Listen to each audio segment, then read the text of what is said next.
Let me make a comment about that now. Of course, we're going from English to English, so we're not going to see a change. But the way the idea is organized is up to the interpreter, as long as the meaning really gets through. So I'm going to say that, in my opinion, if you say no in the beginning or no at the end, that's a if it has an impact and diminishes somehow or distorts the meaning, it's a problem. But the simple fact of changing the order, in my opinion, is not a problem. Okay. So experienced interpreters, and they're not going to penalize you for saying things in a different order.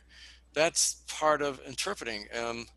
When you go into another language, now here we're going into English, but when you go into another language, it may be that it just sounds better to change the order a little bit, as long as the meaning is intact. You know, there are people who may disagree with me on that and might say, well, he said no in the beginning, and that's more emphatic than putting it at the end. Or they might say, he said no in the beginning, and therefore you should say no in the beginning also, because that enables people to understand that earlier in the game. However, so your question is whether examiners are going to agree with me. Is that it, Tatiana? Yes, that's Well, my I question. can't guarantee it, obviously, but it would be a very minor point if you because it depends on the target language. Anybody will, with any knowledge of interpreting, will know that if you go into another language, things will shift around because it's more natural. Just think of how in German, obviously, you put the verb at the end. It's not even a choice. You have to do it. And it's from what I understand.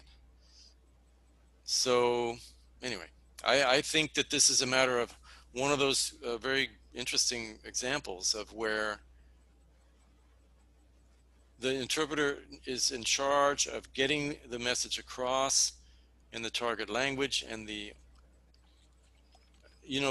order is up to the interpreter.